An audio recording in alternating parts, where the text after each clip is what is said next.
मित्रों, एक कहानी है कि एक किसान को खेत में हल जोतते समय एक पत्थर मिला जो बहुत ही चमक रहा था। तो उसको पत्थर अच्छा लगा, उसको समझ में नहीं आया ये क्या है। ठीक है, अच्छा है, चमक रहा है। तो उसने क्या किया, अपने बैल के गले में एक उसको बांध दिया। अब वो बैल चलता था तो वो पत्थर बड़ा चमकता था, लोग बड़ा उसको तारीफ़ करते थे कि यार बड़ा ज़बरदस्त, ये तो चमकदार पत्थर है। तो एक दिन गांव के एक सेठ ने उस पत्थर को देखा तो उसको भी अच्छा लगा। उसने तुरंत उसको बोला किसान को कि ये पत्थर मुझे दे दो। किसान ने वो पत्थर 50 रुपए में बेच दिया। सेठ ने भी वो पत्थर अपने दुकान पर ही एक काउंटर के ऊपर और रख दिया। आते जाते लोग देखने लगे उसे और तारीफ़ करने लगे। एक दिन एक जौहरी वहाँ से जा रहा था तो उसने देखा कि वो पत्थर बड़ा चमकदार है और उसको पत्थर को खुले में रखा गया है। तो जौहरी ने पहचान तो लिया था कि वो एक हीरा था और बहुत ही बहुमूल्य हीरा था। तो उसने सेठ को ऐसा नहीं बताया कि वो एक हीरा है और उसको ऐसे खुले में क्यों रखा हुआ है। उसने कहा कि तुम ये पत्थर मुझे दे दो और मैं तुम्हें इसका उचित मूल्य दूंगा। तो सेठ को लगा कि 50 में मैंने लिया है और मैं इसको 100 बोल के देखता हूँ, क्या पता ये ले ले।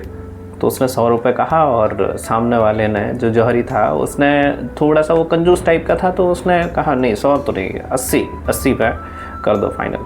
फिर 80 करते करते वो 90 तक भी आ गया कि नहीं 90 में आप फाइनल कर दो। सेठ मना किया कि नहीं, मुझे इसको देना ही नहीं है, ये तो हमारे यहाँ पर ग्राहकों की आकर्षण का केंद्र है, तो मुझे देना भी नहीं है, और आपको ले जाना है तो 100 रुपये में ले जाओ। तो इस पर जौहरी ने सोचा कि ये जो हीरा है वो इतने समय से यहाँ पर इनके काउंटर पे पड़ा है, तो किसी को समझ में तो आया नहीं है कि ये एक हीरा है और बहुत बहुमूल्य है। तो अब 1-2 दिन में क्या बिगड़ जाएगा, तो मैं 2 दिन बाद में इसके पास आकर के वापस से पूछ लूँगा, क्या पता ये 90 में दे दे तो मेरे 10 रुपये बच जाएंगे।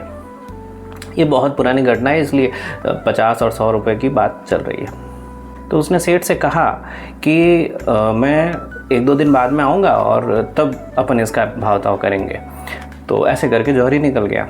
तो जौहरी को रात को नींद नहीं आई और उसको लगा कि क्या पता कोई दूसरा आकर के और निकाल ले जाए इसको, तो मैं दूसरे ही दिन चला जाऊंगा। तो वो दूसरे ही दिन सुबह उठा और चला गया उस सेठ की दुकान पर। वहाँ देखा तो वहाँ वो हीरा उसको नहीं मिला।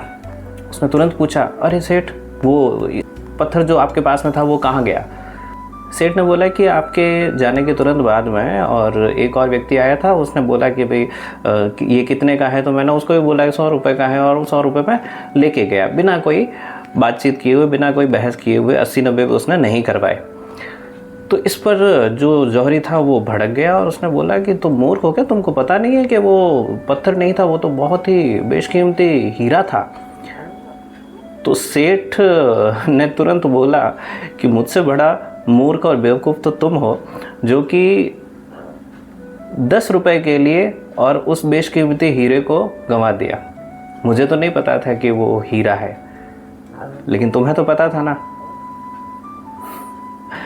तो मित्रों, कई बार हमें अवसर दिखाई भी देते हैं, हमें आसपास ही मिल जाते हैं, लेकिन कई बार हम आलस के कारण से या फिर किसी और अवसर की अपेक्षा में उस अवसर को खो देते हैं।